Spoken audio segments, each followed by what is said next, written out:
Dalam episode sebelumnya dikisahkan, untuk memenuhi tugas keenamnya, Jason ditemani Mr. Hamilton, Miss Hastings, dan Nathan harus menempuh perjalanan selama beberapa jam ke sebuah panti asuhan yang terletak di negara bagian Maine. Di panti asuhan yang didirikan oleh Red Stevens itu, Jason harus menjadi orang tua pengganti selama sebulan ke depan bagi 36 anak dari usia 6 sampai 16 tahun. Dengan cara itu, Red berharap Jason bisa belajar tentang nilai sebuah keluarga.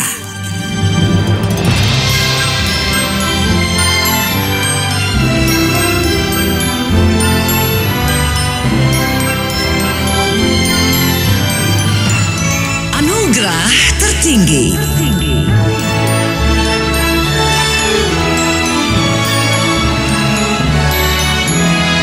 Sebuah kisah yang menginspirasi perasaan penuh syukur. Yang diadaptasi dari karya Jim Stovall, The Ultimate Gift. Diperankan oleh A.O. sebagai Mr. Hamilton, Tina Rahma sebagai Miss Margaret Hastings, Yoli Yohandi sebagai Jason Stevens, Alfie sebagai Red Stevens. Diproduksi oleh Gria Mahakarya.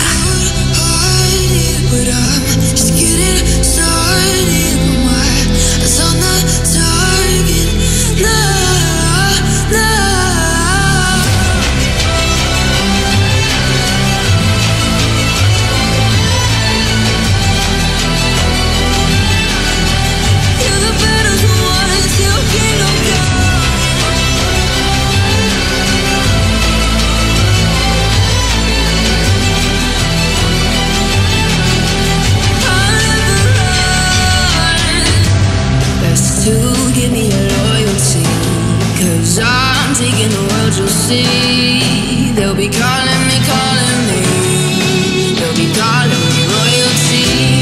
Best to give me your loyalty, 'cause I'm taking the world, you'll see. They'll be calling me, they'll be calling me royalty. Sebentar Tuan Hamilton. Agar bisa memahami arti keluarga, saya harus menjadi orang tua pengganti di panti asuhan. Ya. Tapi bagaimana mungkin? Apa maksudnya? Ini maaf ya. Saya bukannya bermaksud tidak sopan. Tapi bagaimana saya bisa belajar tentang keluarga dari anak-anak yang bahkan tidak memiliki keluarga? Sudah kuduga kau akan bertanya seperti itu. Tenanglah, Jason. Pamanmu adalah orang yang bijaksana, dan dia selalu tahu apa yang dilakukannya. Dan tentang panti asuhan ini, pamanmu sendirilah yang mendirikan dan mendanainya sejak 30 tahun yang lalu. Dia sudah mengenalnya luar dalam. Jadi aku yakin kau bisa menemukan pelajaran yang kau butuhkan di sana. Yang harus kau lakukan hanyalah membuka pikiranmu seluas mungkin. Ingat Jason, semua ini demi kebaikanmu sendiri. Ya, baiklah. Saya akan mencobanya sebaik mungkin. Maaf, menyela sebentar tuan-tuan. Sebentar lagi kita akan keluar dari jalan utama dan mulai masuk ke jalan kerikil. Jadi saya mohon periksa lagi sabuk pengaman Anda. Oh, kita sudah hampir sampai ya ini. Iya Tuan Hamilton. Sebentar lagi kita sampai ke kawasan hutan pribadi Tuan Red.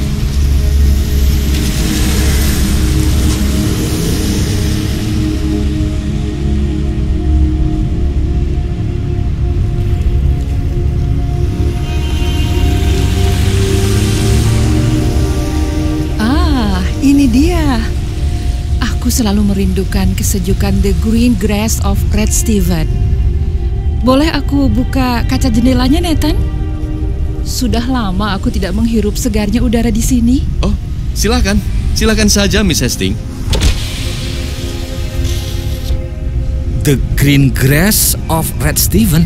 Ya, orang-orang di sini menamai kawasan hutan ini dengan sebutan itu. Ceritanya panjang, nak.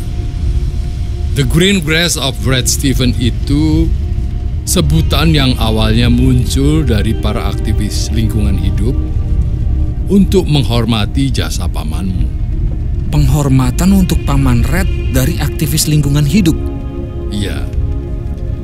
Begini cerita singkatnya. Negara bagian Maine ini dulunya adalah daerah yang paling jarang penduduknya. Meski perekonomian wilayah ini jauh tertinggal jika dibandingkan yang lain, tapi tempat ini sebenarnya punya potensi sumber daya alam yang luar biasa. Salah satunya adalah sebagai penghasil kayu berkualitas tinggi. Kau perlu tahu, lebih dari 4/5 dari total wilayah daratan Maine adalah hutan belantara. Nah, inilah yang dulu sempat membuat para pelaku industri kertas tertarik untuk berekspansi ke tempat ini. Tapi sayangnya, banyak dari mereka yang kemudian melakukan penerbangan liar. Pengundulan hutan yang tidak bertanggung jawab terjadi di mana-mana. Singkat cerita, karena prihatin dengan kondisi ini, pamanmu kemudian memutuskan untuk mendukung kebijakan pemerintah dalam melindungi hutan-hutan di sini dengan membeli wilayah ini. Maksudnya agar tidak terjamah oleh pengusaha yang tidak bertanggung jawab itu. Oh, begitu ya. Bukan itu saja, pamanmu juga membebaskan para penduduk yang tinggal di dalamnya untuk mengolah sumber daya alam yang ada demi peningkatan perekonomian masyarakat di sini tanpa memungut biaya sepeser pun. Wow. Nah, Jason, kita hampir sampai. Kau lihat itu. Yang di depan itu adalah gerbang dari Red Stephen's Home for Boys. Bisa kau lihat kan? Iya, saya bisa melihatnya.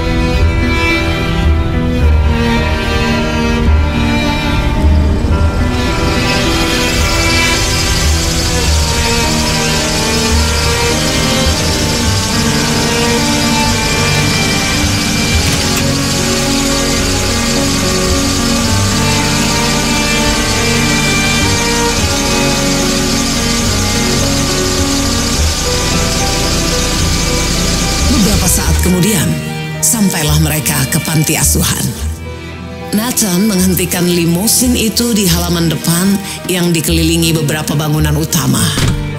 Sewaktu Nathan menurunkan barang-barang dari bagasi, pintu asrama terbuka. Sekawanan bocah laki-laki bergegas mendekati dan mengepungnya dengan antusias. Nathan kemudian mengangkat beberapa dari mereka ke udara dan memeluk yang lainnya.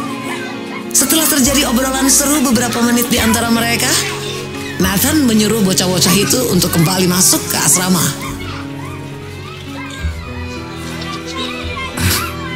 Sepertinya anak-anak itu sangat menyayangimu. Iya, mereka sudah seperti adik-adikku sendiri. Ayo, kita masuk ke asrama. Ayo. Sini. Biar ku bantu kamu membawa koper-koper itu. Tidak usah. Ini bukan apa-apa buat ototku. Iya, badanmu besar sekali. Nyaris seperti Hulk di Avengers. Iya. Banyak yang bilang begitu. Ayo. Iya, mari.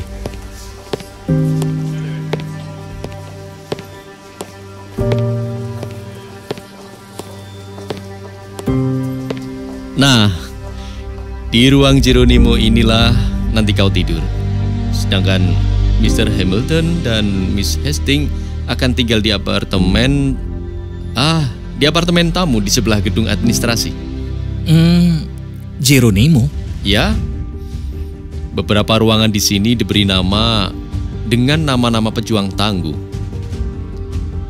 Di Geronimo ini kau akan tidur bersama anak-anak yang berumur dari 6 sampai 10 tahun.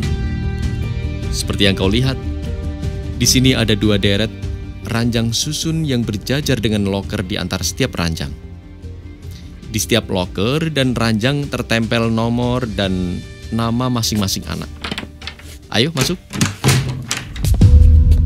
Nah, ini tempat tidurmu. Ranjang nomor 1. Jason Stephen. Jadi, selamat datang Jason. Tempat ini akan menjadi istanamu selama 30 hari ke depan.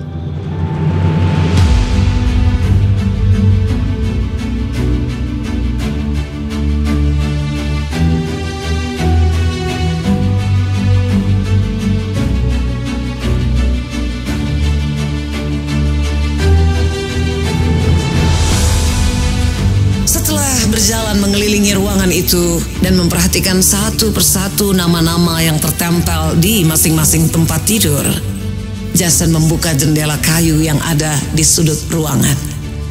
Dia terpukau dengan pemandangan indah yang terhampar di depannya.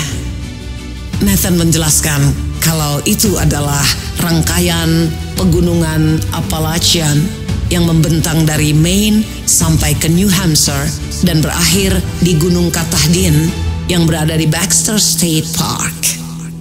Nah, bagaimanakah kisah selanjutnya? Apakah Jason mampu bertahan dan berhasil memetik pelajaran seperti apa yang dimaksudkan oleh pamannya? Nantikan di Ultimate Gift, anugerah tertinggi, episode yang akan datang. Sampai jumpa.